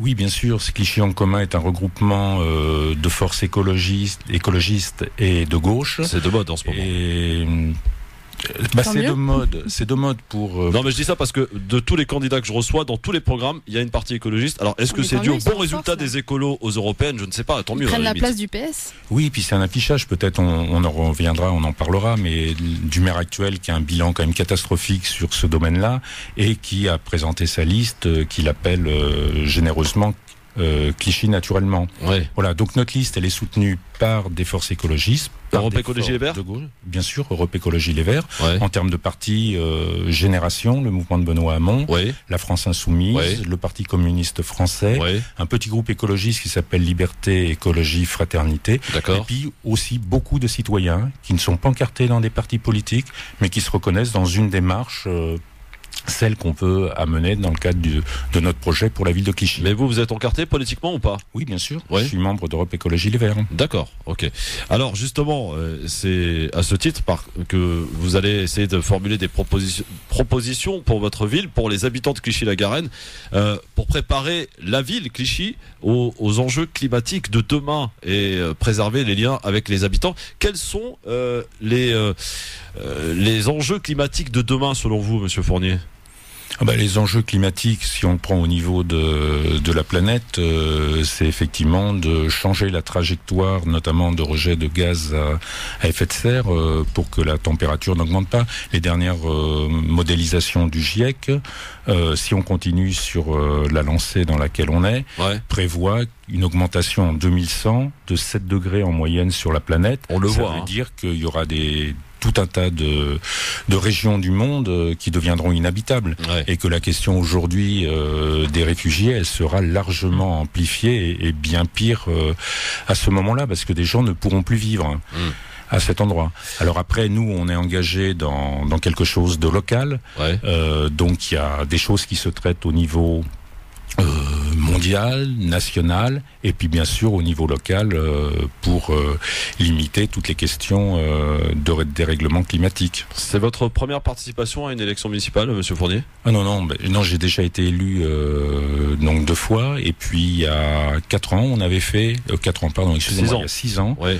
on avait fait, si je me suis trompé 4 ans, c'est parce qu'à Clichy on a revoté 2 fois il y a 6 ans, l'élection a été annulée, puis on a revoté 1 an après. D'accord. Donc non, je me suis présenté plusieurs fois à des élections. Donc les habitants vous connaissent ? Oui, je pense un peu. Oui. Oui. Alors, dites-nous, expliquez-nous un petit peu, parce que je vois par exemple, vous refuserez catégoriquement la tour de 99 mètres au-dessus de la Maison du Peuple qui dénaturerait le bâtiment classé dans le monde entier. Expliquez-nous de quoi il s'agit. Il s'agit d'un projet comme moi. Voilà, il s'agit d'un projet qui a été fait par la métropole du Grand Paris à la demande de la ville. La Maison du Peuple est un bâtiment qui date du Front Populaire, qui est classé monument historique, qui est connu dans le monde entier, mais qui a été laissé à l'abandon pendant plus de 30 ans parce qu'il n'y avait pas de projet pour rénover cette Maison du Peuple. Et donc la mairie actuelle a trouvé un moyen de le rénover, c'est en fait de le donner à un promoteur.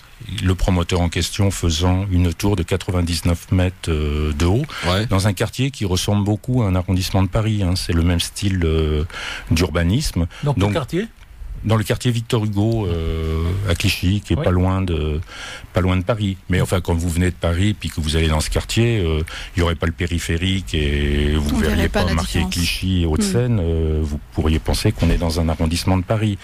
Donc le promoteur veut faire une tour de 99 mètres de haut d'appartements de luxe, ce qui en soi dénature le projet de la Maison du Peuple, parce que dit peuple populaire, là c'est vraiment des appartements de luxe.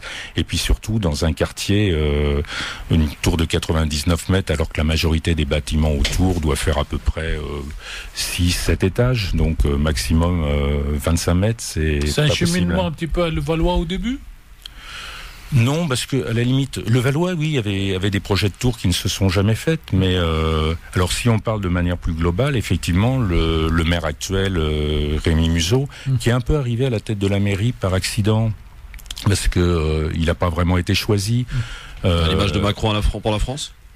Non, par accident. Non, c'est en fait, je pense que les habitants, quand on a revoté il y a 5 ans, on avait assez du système catoire qui était du maire socialiste qui était là depuis plus de 30 ans. Et à un moment, on veut une éternité, si vous voulez. Et à un moment, on souhaitait changer et dire, non, on veut plus de ce système-là. Et ils ont voté un peu par défaut, mais pour la liste qui allait les débarrasser de ce système. D'accord. Alors, avec des promesses qu'il a prises, qu'il n'a jamais respectées vis-à-vis des uns et des autres. Oui, alors, sûr. Combien d'habitants à Clichy ? 61 000. Ah oui, donc c'est une belle ville. Vous stopperez le projet du parking aux allées Gambetta qui va massacrer, selon vous, la plus belle promenade de Clichy en abattant la quasi-totalité des arbres. Ça, c'est votre côté écolo, là.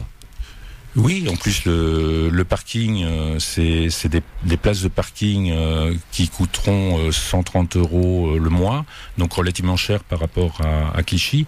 Et le discours actuel de la municipalité pour justifier ce parking, c'est de dire que on va se récupérer de la place en surface, ça, ce qui est bien pour les habitants, pour les vélos, que les enfants puissent jouer dehors sans avoir la crainte d'être renversés par une voiture, mais en allant dans le parking. Or, la majorité des gens n'iront pas à 130 € dans le parking. Donc en fait, la fonction de ce parking, c'est de faire venir encore plus de voitures dans Clichy. Et vous n'en voulez pas ? Pardon ? Vous n'en voulez pas de la voiture ? C'est pas qu'on n'en veut pas. À un moment, je pense qu'il faut être raisonnable. Je comprends qu'un artisan plombier qui transporte ses outils, il a besoin de sa voiture pour aller travailler. Mais il y a aussi beaucoup de gens qui utilisent la voiture dans Clichy, dans Paris. Clichy étant pas mal une ville de transit et qui pourrait utiliser les transports en commun. Alors j'ai appris un truc en lisant votre programme. Je ne connaissais pas cette taxe, la taxe de balayage. Vous voulez revenir à une fiscalité transparente et juste en supprimant donc la taxe de balayage. Qu'est-ce que la taxe de balayage ? La taxe de balayage, c'est une taxe qui s'est ajoutée aux différents impôts que payent les Clichois, mais qui est sortie du budget général de la ville. Or, nous, on pense qu'il doit y avoir un seul budget, qui est le budget de la ville, qui doit gérer tout ce que la mairie doit pouvoir faire, dont le nettoyage et donc le balayage. Et donc, cette taxe, en plus, d'un point de vue philosophique, ça laisserait entendre, puisque c'est une taxe spéciale, que la question de la propreté serait la question numéro 1 à Clichy. Or, même si Clichy est pas très propre, mais Paris n'est pas propre non plus. Ah non, ça je confirme. Beaucoup de villes ont du mal à maintenir la propreté. Bon, non, c'est pas la question numéro 1 à Clichy. Alors, il y a plusieurs sujets à évoquer avant de laisser la parole à Soraya et Tarek Mami pour une question chacun. Sur le Grand Paris. Est-ce que vous êtes concerné, vous, à Clichy-la-Garenne, et de quelle manière ? Oui, bien sûr. D'ailleurs, dans le cadre de l'élection, on doit effectivement désigner, on a le droit à une personne titulaire, plus éventuellement un remplaçant si le titulaire était amené à ne plus pouvoir siéger à la métropole du Grand Paris. Voilà, donc à la fois il y a des choses qui peuvent être intéressantes dans le cadre de la métropole parce qu'il y a des problèmes comme le transport, comme l'aménagement du territoire qui effectivement pourrait tout à fait convenir à la compétence. Vous allez être pilotier en matière de transport grâce au Grand Paris ou pas ? Est-ce que vous allez avoir une ligne de métro par exemple qui va passer par chez vous ? Oui, il y a une ligne de métro qui est en train de se faire, mais enfin le Grand Paris n'y est pour rien dans cette histoire. C'est la région, avant ça s'appelait le STIF, maintenant c'est Île-de-France Mobilité, qui à un moment ont décidé de prolonger la ligne 14. Donc la ligne 14 passera par chez vous ? La ligne 14 passera par chez nous, même si les stations sont aux limites de la ville. D'accord. Mais c'est assez intéressant parce que nous, on est à Clichy, on est sur une ligne qui porte le joli numéro qui devrait porter chance, qui est la 13, mais qui est une des lignes les pires de l'Île-de-France. Absolument. Ouais.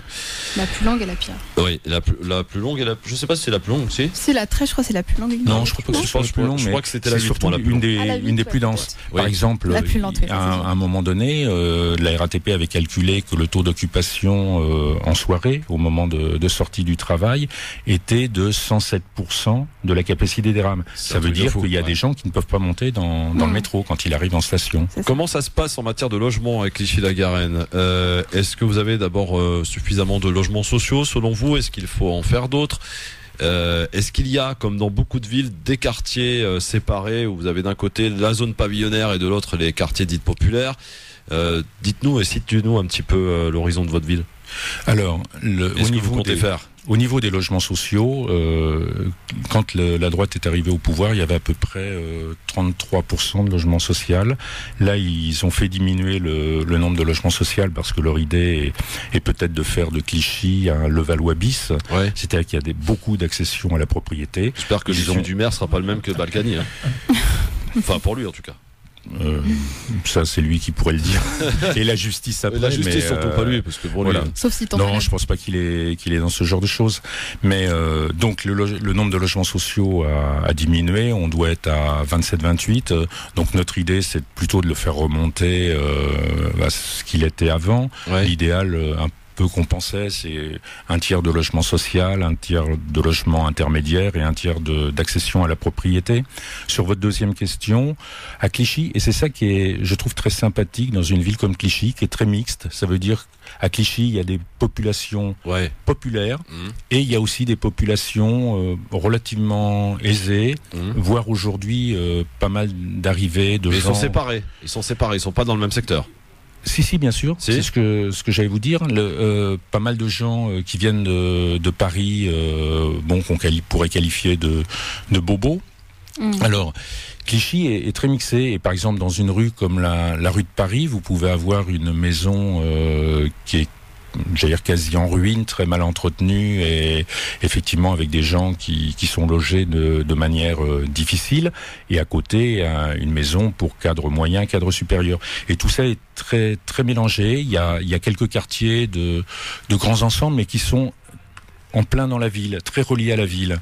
Il n'y a pas de... Qu'est-ce que vous allez proposer, vous ? On continue sur cette même fragmentation, ou alors on change littéralement de politique là-dessus ?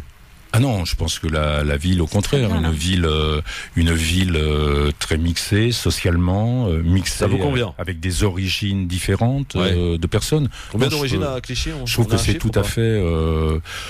Le dernier chiffre, je veux pas vous dire parce que j'aurais peur de vous dire une bêtise. Il y a une très forte communauté, mais qui est ça fait plus longtemps qu'ils sont là, de Portugais, et puis une forte communauté marocaine qui est la plus importante, en tous les cas du Maghreb.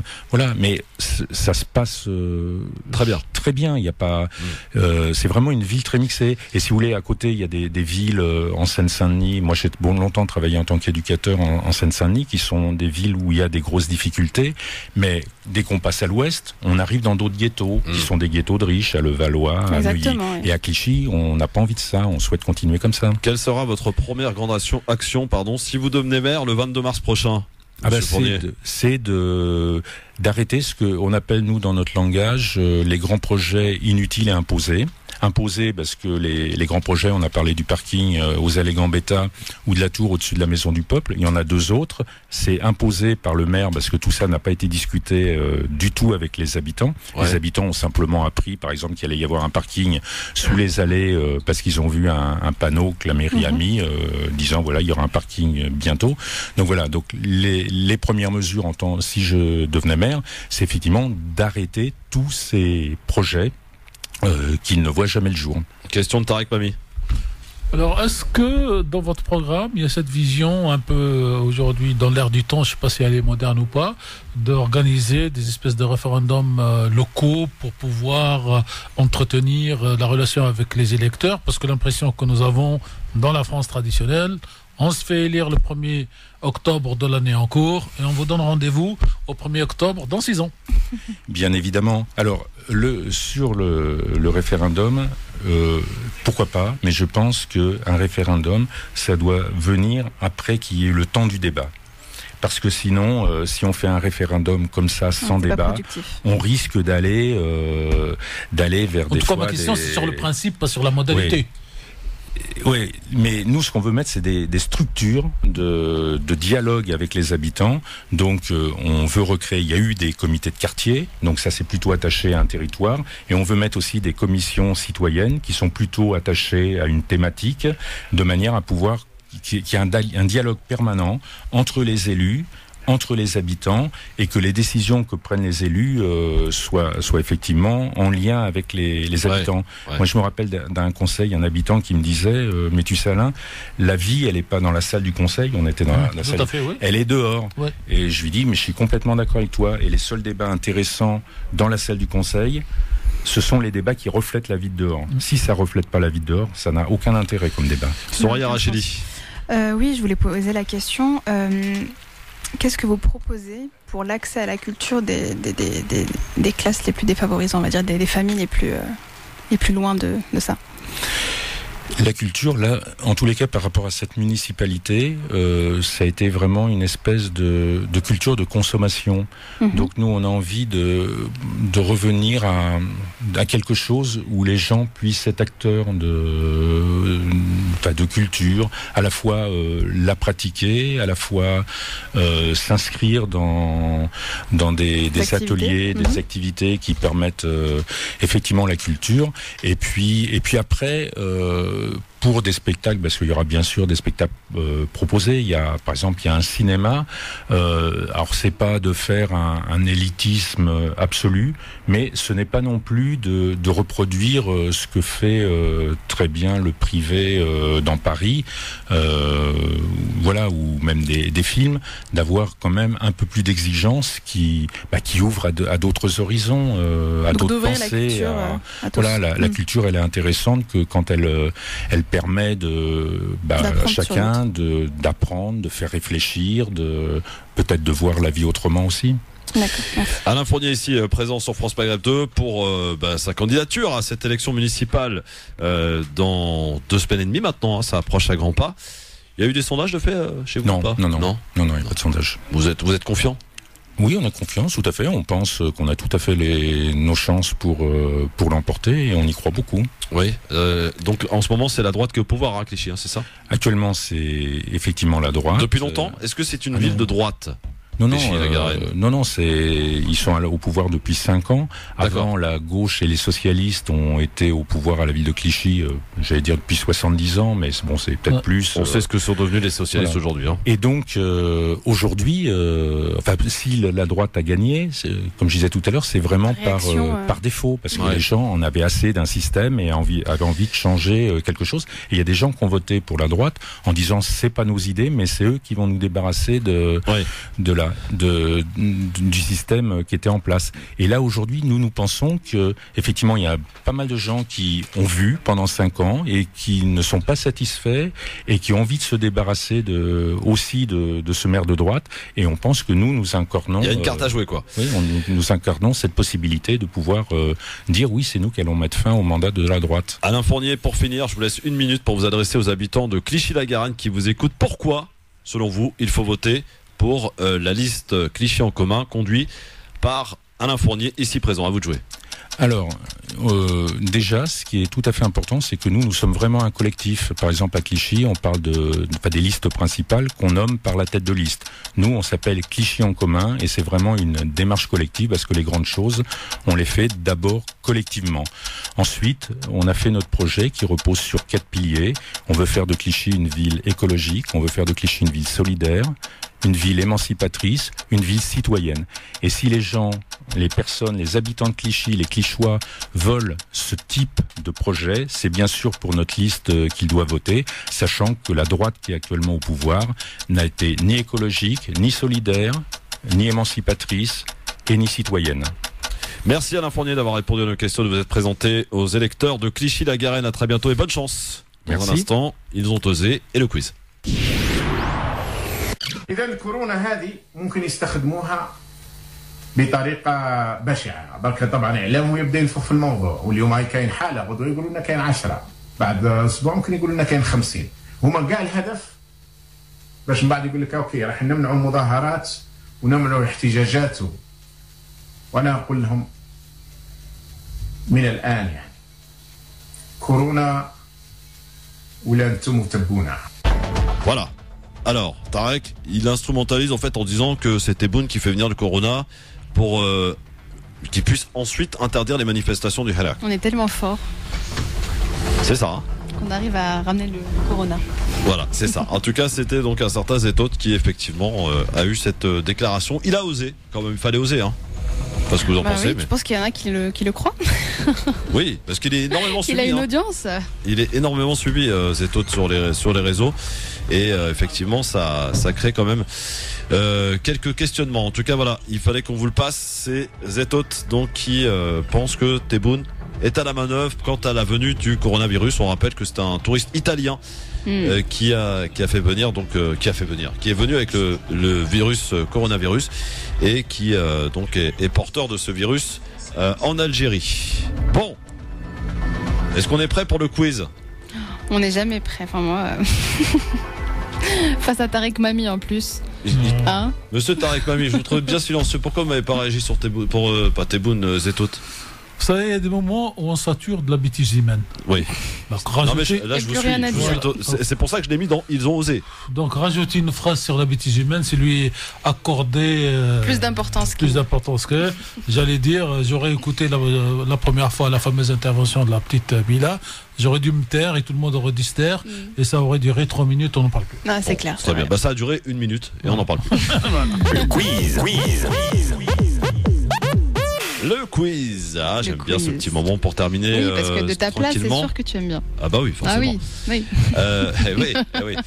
Est-ce que vous savez que ce soir c'est les Césars?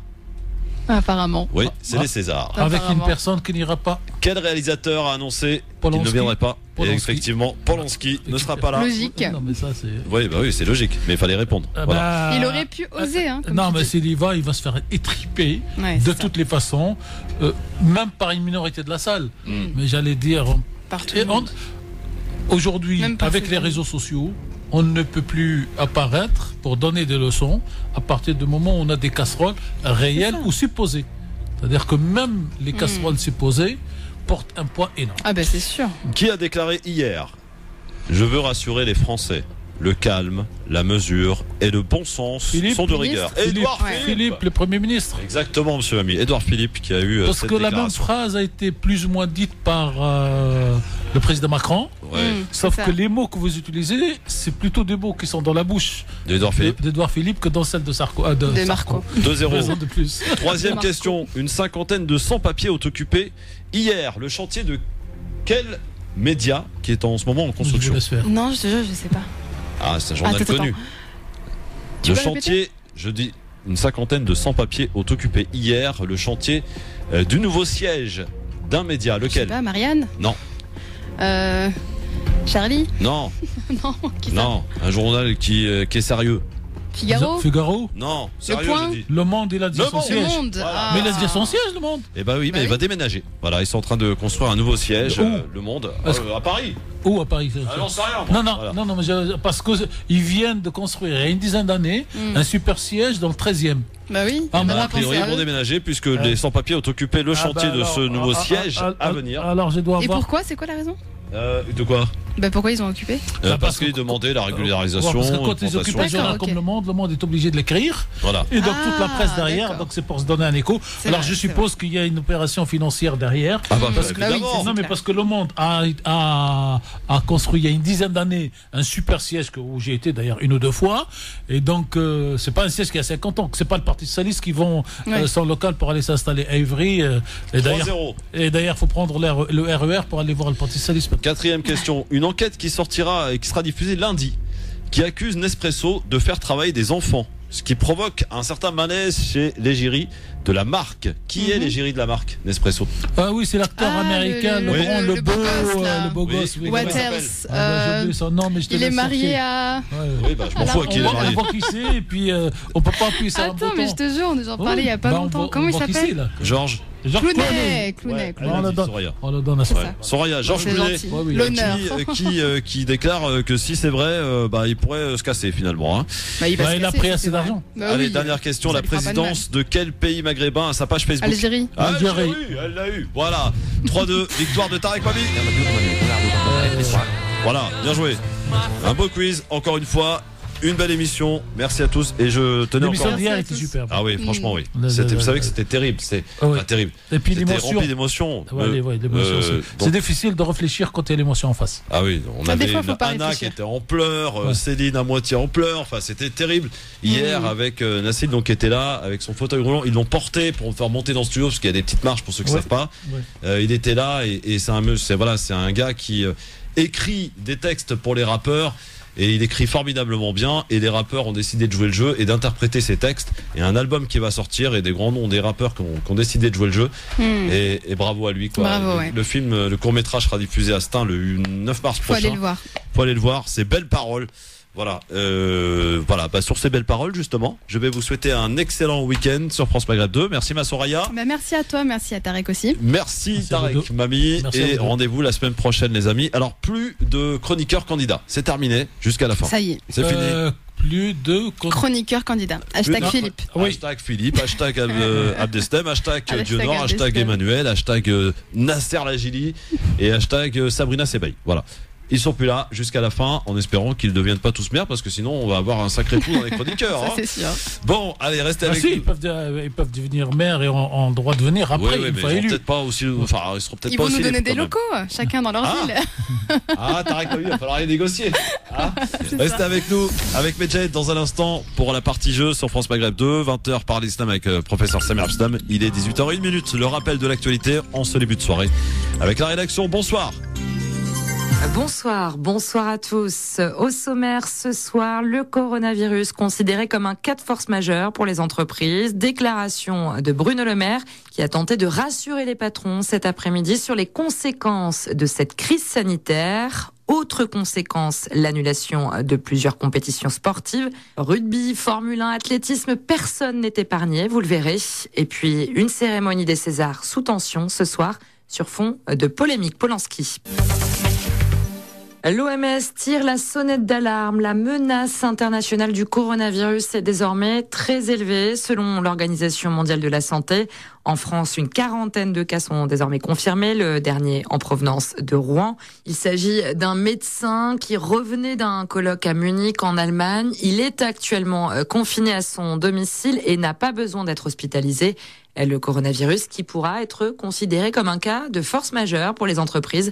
Déclaration cet après-midi de Bruno Le Maire, le ministre de l'économie qui reste aux côtés des entreprises dans cette crise. Écoutez. Je veux leur dire avec beaucoup de simplicité que nous sommes à leur côté et que nous répondrons aux attentes et aux besoins de tous les chefs d'entreprise français, sans exception, confrontés à cette crise sanitaire et à l'impact qu'il peut avoir sur leur activité économique et sur leur activité quotidienne, sur leur vie avec leurs salariés.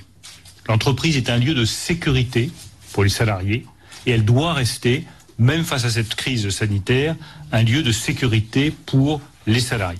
Et de son côté, la ministre du Travail, Muriel Pénicaud, a ouvert plusieurs pistes pour limiter la propagation du coronavirus dans les entreprises. Parmi les mesures évoquées, le recours au télétravail ou bien décider d'un arrêt avec des indemnités journalières pour le salarié après consultation avec un médecin de l'ARS. Le coronavirus et ses conséquences, plusieurs événements internationaux sont annulés par peur de la contamination. C'est le cas du Salon de l'Auto à Genève, également du défilé de la créatrice de mode Agnès B. Il était prévu lundi à Paris pour la Fashion Week. Le sport non plus n'est pas épargné. Plusieurs compétitions ont été reportées en Asie notamment. En Europe, on s'adapte. L'Irlande a d'ores et déjà annoncé le report de son match contre l'Italie prévu le week-end prochain dans le cadre du tournoi Destination. Mais d'autres événements pourraient être touchés, Christophe Midouget. Oui, on s'inquiète déjà pour la tenue de l'Euro de foot ou des Jeux de Tokyo l'été prochain. Mais déjà, le football italien est impacté. Le match de Ligue Europa hier soir entre l'Inter Milan et Ludogorets s'est joué à huis clos. Ce sera aussi le cas de 4 rencontres du championnat ce week-end. Les finales de la Coupe du Monde de ski prévues dans quelques jours à Cortina d'Ampezzo se dérouleront aussi à huis clos. En France, des rassemblements festifs ont été écourtés comme le carnaval de Nice, d'autres annulés. Mais concernant le sport, rien de concret pour le moment. La Ligue de football affirme suivre l'évolution de l'épidémie avec attention et se dit prête à s'adapter. Même chose notamment concernant la Ligue de rugby. Paul Gauze, son président, se dit prêt à faire jouer le top 14 à huis clos si nécessaire. Et ce week-end encore, ce sont des milliers de personnes qui seront regroupées en France dans des stades ou dans des salles de sport. Les enquêteurs en sont désormais convaincus. La piste criminelle est privilégiée à Strasbourg. 48 heures après l'incendie qui a fait 5 morts et 7 blessés. La garde à vue des 2 suspects âgés d'une 50aine d'années a d'ailleurs été prolongée, indique ce soir le parquet. Ils avaient été interpellés tout près des lieux du drame. La grève contre la réforme des retraites coûte cher à la SNCF. 800 millions d'euros de pertes au terme de l'exercice 2019. Résultat, la compagnie ferroviaire a terminé l'année dernière dans le rouge, malgré 11 premiers mois très dynamiques selon son président. C'était censé être la grande fête du cinéma français, mais ce soir, la 45e cérémonie des Césars s'annonce particulièrement tendue. Une académie qui démissionne, un président sous le feu des critiques et sans oublier cette liste des nommés qui fait polémique. Avec tout ça, Louis Crépeau, on est plus proche du règlement de compte. Oui, avec à ma gauche Roman Polanski, réalisateur nommé 12 fois pour J'accuse, mais aussi condamné pour abus sexuels sur mineurs, accusé de multiples violences sexuelles. Et à ma droite, Adèle Haenel, actrice elle aussi, nommée pour son interprétation dans Le portrait d'une jeune fille en feu et symbole de la lutte contre les violences faites aux femmes. Alors le réalisateur suisse a annoncé qu'il ne serait pas présent pour la cérémonie. Il faut dire que le climat s'annonce très tendu autour de lui. Distingué, Polanski s'est craché au visage des victimes, avait prévenu Adèle Haenel. Et si le clash ne vient pas d'elle, il pourrait venir d'associations féministes qui menacent de perturber la soirée. En tout cas, le palmarès ne sera pas la seule chose à suivre cette année. Louis Crépeau. Et on vient d'apprendre que toute l'équipe du film J'accuse sera d'ailleurs absente ce soir de la cérémonie. Et puis du foot ce soir, début de la 27e journée de Ligue 1. En match avancé, Marseille se déplace sur la pelouse de Nîmes. Coup d'envoi de la rencontre à 20h45. Voilà pour l'actualité. Très belle fin de journée à tous.